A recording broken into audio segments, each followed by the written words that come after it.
Sir నమస్తే sir. నమస్కారం అండి. ఈరోజు పవన్ కళ్యాణ్ గారు పాకీజా అని అందరికీ తెలుసు. ఆమె రియల్ పేరు బాసుకి. అయితే ఆమె భిక్షాటన చేసే దీన స్థితికి వెళ్ళినందుకు చాలా మంది చాలా రకాలుగా వేడుకున్నారు. సో మరి పవన్ కళ్యాణ్ గారు అయితే ఆర్థికంగా 2 లక్షలు సహాయం చేయడం జరిగింది. సో మరి ఆయనకు ఉన్నటువంటి ఈ గొప్ప మనసు గురించి మీరు ఏం చెప్తారు? నేను ఎప్పుడు చెప్తూ ఉంటానండి, రాజకీయ నాయకుల్లో అగ్రగణ్యుడు పవన్ కళ్యాణ్ గారు. మంచితనంలో ఇండియాలోనే గొప్ప వ్యక్తిత్వం ఉన్న వ్యక్తి పవన్ కళ్యాణ్ గారు. అలాంటి వ్యక్తి ఈవేళ పాకీజా గారిని ఆఫీసుకు పిలిపించి నమస్కరించి సంస్కరించి అలాగే గౌరవించి 2 లక్షల రూపాయలు ఆర్థికంగా కూడా ఆర్థిక సాయం చేశారు. గొప్ప మనసున్న వ్యక్తి మా పవన్ కళ్యాణ్ అని చెప్పి మరొకసారి నిరూపితమైంది. 2 లక్షలకు పెద్ద గొప్ప కాకపోయినా ఆయన వ్యక్తిత్వాన్ని మళ్ళీ ఒకసారి గొప్పగా చూపించుకోవడానికి ఈ సన్నివేశం ఒక నిదర్శనం.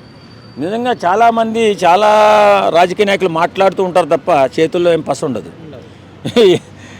ఈ సినిమా ఇండస్ట్రీలో ఆదుకోవడానికి, సినిమా ఇండస్ట్రీలో ఏదైనా ఇబ్బందులు ఉంటే ముందుగా ఉండేది మెగా ఫ్యామిలీ చిరంజీవి గారు. వాస్తవంగా చిరంజీవి గారు ఎంత గొప్ప వ్యక్తిత్వం ఉన్న మనిషి అంటే ఆయన ఎన్ని సేవా కార్యక్రమాలు చేసినా 90% బయటకు రావండి.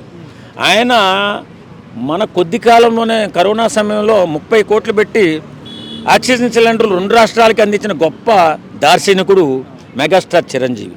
అదే కాకుండా త్రిబుల్-సి పెట్టి ఈ సందర్భంగా ఎందుకు మాట్లాడుతున్నామంటే త్రిబుల్-సి అనేటువంటి ఒక సంస్థను ఏర్పాటు చేసి దాని ద్వారా ఎన్నో లక్షల కుటుంబాలు, సినీ కుటుంబాలకి 1 సంవత్సరం పాటు బ్రతికే గ్రాసరీ ఇచ్చినటువంటి గొప్ప వ్యక్తిత్వం ఉన్న మనిషి చిరంజీవి గారు. ఇలాంటి గొప్ప వ్యక్తిత్వం ఉన్న మనుషుల్ని మనం సంస్కరించకపోయినా నమస్కరించాలి. అది తెలుసుకోవాలి ప్రతి ఒక్కరు కూడా. ఎందుకంటే ఇలాంటి వ్యక్తులు ఏదైనా సహాయం చేసినప్పుడు ఆ సహాయాన్ని 10 మందికి తెలిసే విధంగా మనం మాట్లాడితే రేపొద్దున ఇంకో 10 మంది ముందుకు రావడానికి అవకాశం ఉంటుంది.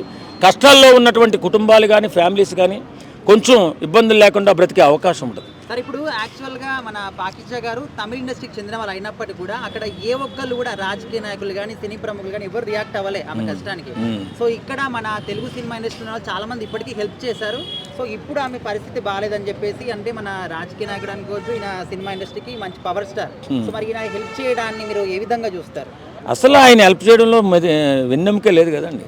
ఆయన 10 కోట్లు సంపాదిస్తే 5 కోట్ల రూపాయలు పేద ప్రజలకే వెచ్చిస్తాడు.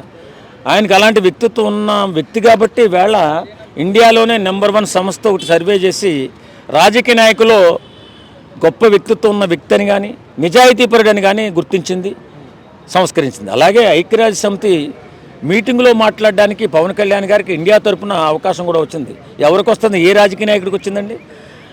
కాబట్టే ఇలాంటి వ్యక్తుల్ని మనం చాలా గౌరవించుకోవాలి. వీళ్ళు దేశానికి దిక్సూసు లాంటి వాళ్ళు.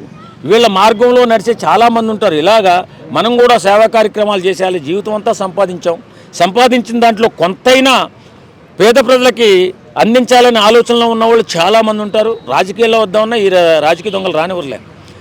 బయటైనా ఈ రాజకీయాల్లోకి వచ్చే వాళ్ళంతా దోపిడీకి వస్తారు కానీ నిజంగా వాస్తవంగా పేద ప్రజలను ఆదుకోవడానికి రారు. ఈ మధ్యకాలంలో 20-30 సంవత్సరాలు అందరూ కూడా అలా తయారయ్యారు. కాబట్టి ఉన్నటువంటి పారిశ్రామికవేత్తలు కానీ బాగా సంపాదించే వాళ్ళు జీవితం అంతా సంపాదించాం, కొద్దిగా పుణ్యం మూట కట్టుకుంటామని చెప్పేసి ముందుకొచ్చే వాళ్ళు ఉంటారు. ఇలాంటి వాళ్ళని మనం గౌరవించుకుంటే. కాబట్టి ఇలాంటి ఏమీ ట్రోలింగ్ చేయకుండా ఇలాంటి వారిని మనం గౌరవించుకుంటే రేపొద్దున భవిష్యత్తులో పేదవాళ్ళకి మంచి ఉపయోగం జరుగుతుంది. పేదవాళ్ళు కూడా 3 పూట్ల అన్నం తిని హాయిగా బ్రతికే అవకాశం ఉంటుంది.